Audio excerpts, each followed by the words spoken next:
আজকে যে ভিডিওটা দেখতেছেন এই ভিডিওটা শুট কিভাবে নেবেন, এডিট কিভাবে করবেন, এটাই স্টেপ বাই স্টেপ দেখাবো। ভিডিওটাকে টেনে দেখবেন না, ফার্স্ট থেকে লাস্ট পর্যন্ত দেখবেন, আমার মতো এডিট শিখতে পারবেন। আজকে আমি যে ভিডিওটা এডিটিং দেখাবো এটা ক্যাপকাট দিয়ে এডিট করব। সেজন্যই আমরা প্রথমে ক্যাপকাট অ্যাপটিকে ওপেন করে নিলাম। ওপেন করে নেওয়ার পর আমরা নিউ প্রজেক্টে যাব। যেখানে দেখেন নিউ প্রজেক্ট আছে, নিউ প্রজেক্টে যাব। নিউ প্রজেক্টে যাওয়ার পর আমরা যে ভিডিওটা এডিটিং দেখাবো আমি আলাদা জায়গায় নিয়েছি, যেখানে আছে সেটা হলো যে এখানে ফার্স্ট শ্যুট, এটা হচ্ছে সেকেন্ড শ্যুট। ঠিক আছে, এই দুটো শ্যুট আপনারা নেবেন। একটা বিষয় মাথায় রাখবেন, ক্যামেরা অথবা ফোন অবশ্যই ট্রাইপডের উপরে রাখবেন। এক জায়গায় রেখে ভিডিওটা শ্যুট নিতে হবে। আপনারা এরকম করে পজিশন করে নেবেন। পজিশন করে নেওয়ার পরে যে আমি এখানে বসলাম, বসার পরে আমি ফোন চাপতেছি।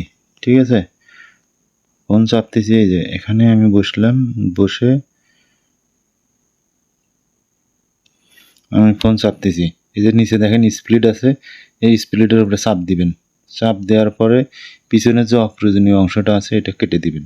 কেটে দেওয়ার পরে ভিডিওটা যদি আমি আপনাদের প্লে করে দেখাই, এরকম করে আমি এদিক ওদিকে দেখতেছি শব্দ হচ্ছে কিসের। ঠিক আছে, হুট করে দেখলাম যে বাঘ। ঠিক আছে, আমি এরকম করে পড়ে গেলাম, এরকম না এরকম একটা অভিনয় করে নেবেন। ঠিক আছে, এখানে ভিডিওটা শেষ। এখানে আপনারা লেয়ার উপরে চাপ দিবেন। চাপ দেওয়ার পরে এখানে স্প্লিট বাটনে চাপ দিবেন। চাপ দেওয়ার পরে পিছনের যে অংশটা আছে এই অংশটা কেটে নেবেন। কেটে নেওয়ার পরে আমি এখন ভিডিওটা একটু প্লে করে দেখাই।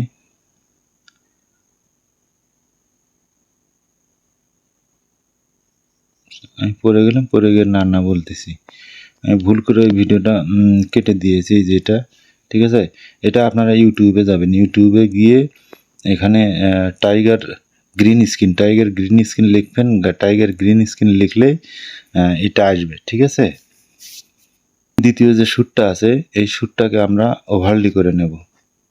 এই যে নিচে দেখেন, এই যে এখানে ওভারলি আছে, এই ওভারলিতে চাপ দিবেন।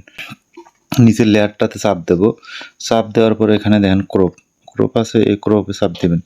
চাপ দেওয়ার পরে আপনারা এটা ছোট করে নেবেন। ঠিক, এই জায়গাটাই শুধু ছোট করতে হবে।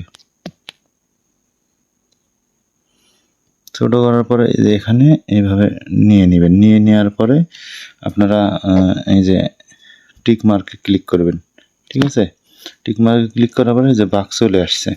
এখন আমরা এটাকে ব্যাকগ্রাউন্ড রিমুভ করব।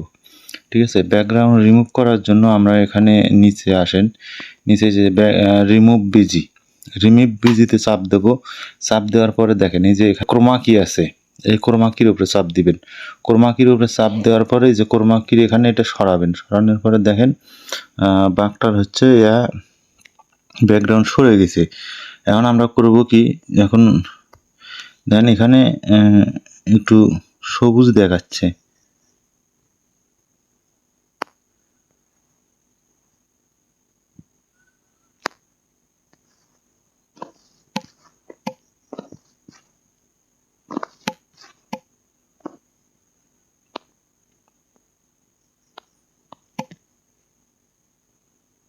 আমরা এখানে ষাটে রেখে দিলাম। ঠিক আছে, এখন আপনারা যে কাজটা করবেন, বাঘটাকে একটু সরাই দিবেন, এখান থেকে একটু সরাই দিবেন। ঠিক আছে, এই যে এখানে একটু এখান থেকে একটু এদিকে সরাই দিবেন। সরাই দেওয়ার পরে আমরা এই বিষয়টা দেখব যে কোথায় আমি পড়ে যাচ্ছি বা যে শব্দ হচ্ছে, এই যে বাঘ আসতেছে শব্দ হচ্ছে, আমি পড়ে যাচ্ছি। এই যে এখানে গিয়ে এই যখন বাঘটা লাফ দিছে, ঠিক আছে, আমি চেয়ার থেকে পড়ে যাব সেই জায়গায় যখন বাঘটা লাফ দিবে।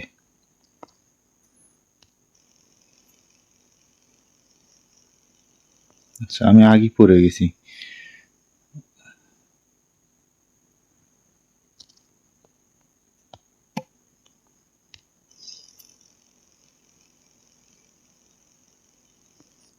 এখন কি অ্যাডজাস্ট হয়েছে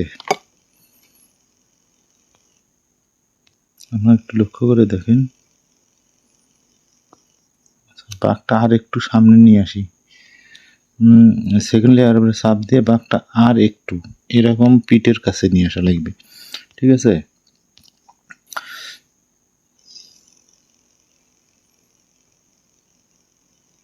আরেকটু বাঘটা আরেকটু পিছিয়ে দিতে হবে, বেশি সামনে এসে গেছে।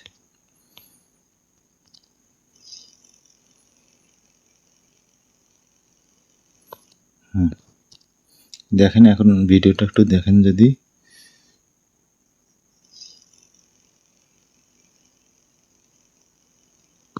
এখন আপনারা সেকেন্ড লেয়ারের উপরে চাপ দিবেন, চাপ দেওয়ার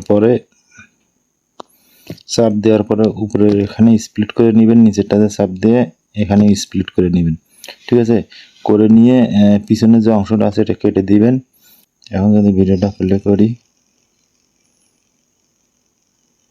আচ্ছা এখন ঠিক আছে। এখন আমরা ব্যাগে যাবো, ব্যাগে যাওয়ার পরে এখানে এই যে অ্যাসপেক্ট রেশিও আছে, এখানে চাপ দিবেন, চাপ দেওয়ার পরে 9/6 করে দিবেন।